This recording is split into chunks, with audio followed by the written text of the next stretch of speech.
तो अब बांग्लादेश कंगाली की हालात में आने के बावजूद भी भारत से चोरी छुपे बहुत बड़ा खेल खेलने की कोशिश कर रहा है।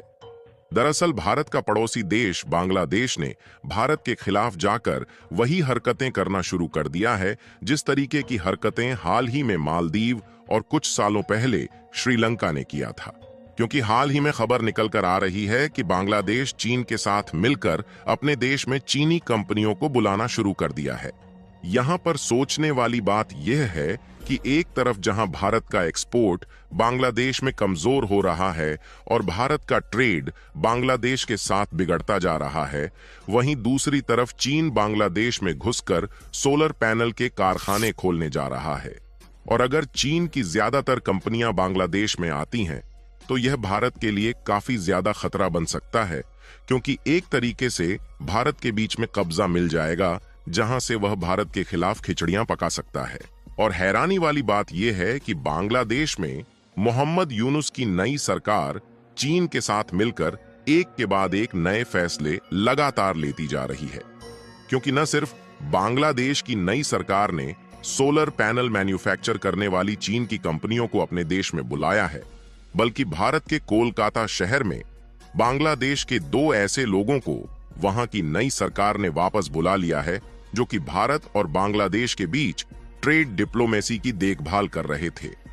लेकिन बांग्लादेश की नई सरकार शायद यह भूल चुकी है कि उनकी कंडीशन पाकिस्तान से भी ज्यादा बदतर होती जा रही है, और ऐसे में यदि यह भारत को अपने तेवर दिखाते हैं तो आगे चलकर उनके लिए काफी ज्यादा भारी पड़ने वाला है। पूरी डेवलपमेंट क्या है इस वीडियो में समझते हैं, लेकिन आगे बढ़ने से पहले इस वीडियो को एक लाइक करके चैनल को सब्सक्राइब जरूर कर लीजिए, क्योंकि यह आपके लिए 1 सेकंड का काम है, लेकिन इससे हमारी काफी बड़ी मदद होती है। असल में देखा जाए तो बांग्लादेश में जब से तख्ता पलट हुआ है तब से भारत और बांग्लादेश के बीच होने वाले व्यापार में नई नई रुकावटें सामने आ रही है, जिसके कारण भारत का तो थोड़ा बहुत नुकसान हो ही रहा है, लेकिन उससे कहीं गुना ज्यादा बांग्लादेश का नुकसान हो रहा है, क्योंकि बांग्लादेश की नई सरकार ऐसे ऐसे कदम उठा रही है जिससे वहां दिन पर दिन नई मुसीबतें खड़ी होती जा रही हैं, जिसके कारण बांग्लादेश का जो ज्यादातर कारोबार है वह पूरी तरह से रुक गया है और बांग्लादेश की ज्यादातर कमाई टेक्सटाइल एक्सपोर्ट करके हो रही थी। लेकिन बांग्लादेश में जिस तरीके से कर्फ्यू लगा है और वहां पर विरोध प्रदर्शन हो रहा है, उससे वहां की लगभग सभी फैक्ट्रीज और कारखाने बंद पड़े हैं, और जो थोड़ा बहुत प्रोडक्शन हो भी रहा है वह खुद ही उनके देश में कंज्यूम हो जा रहा है, जिससे बांग्लादेश की कमाई लगभग न के बराबर हो रही है। और उसके विदेशी मुद्रा भंडार में जो लगभग $20 बिलियन बचा हुआ था वह भी तेजी के साथ कम होता जा रहा है, क्योंकि बांग्लादेश की कंडीशन काफी ज्यादा बेकार हो रही है, जिससे महंगाई आसमान छू रही है और खाने के लाले पड़ गए हैं, यहां तक कि उनकी इकोनॉमी सड़क पर आ चुकी है। और इस समय बांग्लादेश पर लगभग $2 अरब बिलियन का बकाया हो चुका है, जिसमें भारत की भी कई कंपनियां शामिल हैं, क्योंकि बांग्लादेश ने पिछले कुछ महीनों से भारत के कई एयरपोर्ट और पावर जनरेशन प्लांट को पेमेंट नहीं किया है, जहां से डायरेक्टली सुविधाओं का लाभ भारत के द्वारा बांग्लादेश को दिया जाता है। यानी कि देखा जाए तो बांग्लादेश के हालात पाकिस्तान से भी ज्यादा बदतर होने की कंडीशन पर पहुंच रही है। लेकिन नतीजतन बांग्लादेश की नई सरकार भारत के विरोध में इतना ज्यादा गिर चुकी है कि उन्हें अपने देश का भला भी नहीं दिख रहा है। इसलिए भारत की कई कंपनियां और फैक्ट्रीज बांग्लादेश में बंद पड़ी हैं।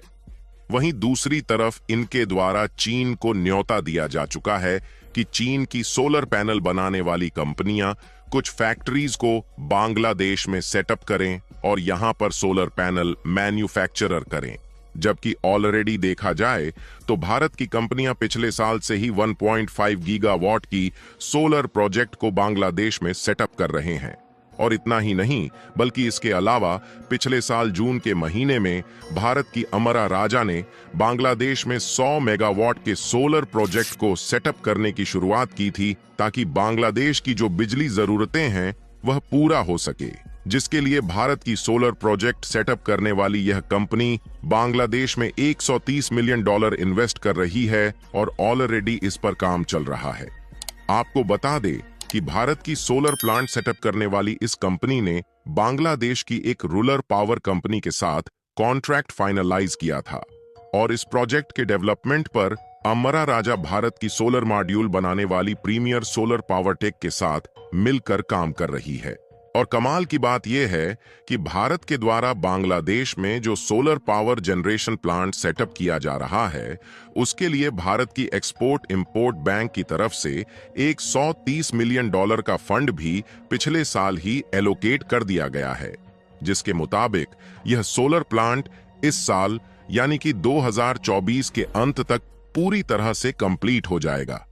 हालांकि बांग्लादेश के बिगड़ते हालातों के कारण थोड़ा कम या ज्यादा समय लग सकता है, लेकिन इस बात के चांसेस ज्यादा हैं कि भारत की यह कंपनी सोलर प्रोजेक्ट का इंस्टॉलेशन इस साल के अंत तक कंप्लीट कर लेगी, क्योंकि यह भारत की कोई छोटी मोटी कंपनी नहीं है, बल्कि ऑलरेडी इंटरनेशनली दूसरे देशों के प्रोजेक्ट पर काम कर रही है। और इन्हीं सब कंपनियों के बदौलत आज के समय भारत दुनिया का तीसरा सबसे बड़ा सोलर मैन्युफैक्चर मार्केट बन चुका है। यानी कि पड़ोसी देश होने के नाते बांग्लादेश में भारत के द्वारा पहले से सोलर प्रोजेक्ट सेटअप किया जा रहा है, जिसके लिए बांग्लादेश का कम से कम खर्च बैठने वाला है। लेकिन इसके बावजूद भी बांग्लादेश की नई सरकार भारत के बजाय चीन की कंपनियों को अपने देश में सोलर पैनल मैन्युफैक्चरिंग के कारखाने सेटअप करने के लिए बुला चुकी है, जिससे आने वाले समय में अब बांग्लादेश में चीन की कंपनियां घुसने वाली हैं और वह कंपनियां बांग्लादेश की लोकेशन का भरपूर फायदा उठाने वाली है। क्योंकि देखा जाए तो बांग्लादेश की नई सरकार को लग रहा है कि वह भारत के खिलाफ जाकर चीन से ज्यादा फायदा उठा लेंगे। लेकिन यहां पर चीन बांग्लादेश को लूटने की किस तरीके से स्ट्रेटजी इस्तेमाल करने वाला है, इसके बारे में शायद ही बांग्लादेश की नई सरकार ने कभी सोचा होगा। ऐसा इसलिए क्योंकि चीन दुनिया का सबसे बड़ा सोलर पैनल और इक्विपमेंट मैन्युफैक्चरिंग करने वाला देश है। लेकिन पिछले 2-4 सालों से जब भारत जैसे देशों ने सोलर मार्केट में अपना वर्चस्व बढ़ाना शुरू किया,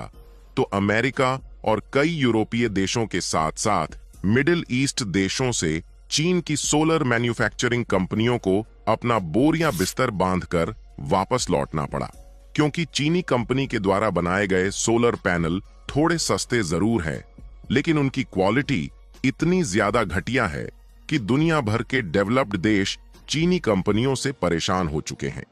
इसलिए जब वहां से चीनी कंपनियों को भगाया गया, तो वहां के मार्केट में भारत और जापान जैसे देशों की कंपनियों को घुसने का मौका मिला।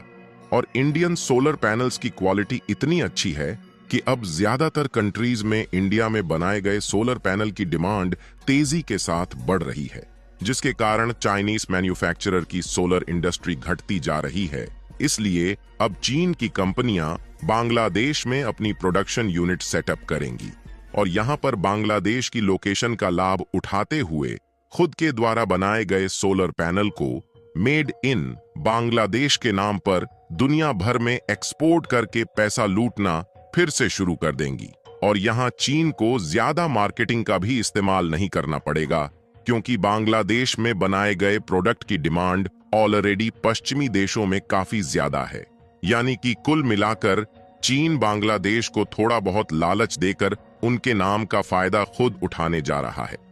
बाकी आपको क्या लगता है कि बांग्लादेश की नई सरकार की अक्ल ठिकाने लगने वाली है या नहीं? अपनी राय कमेंट में जरूर बताएं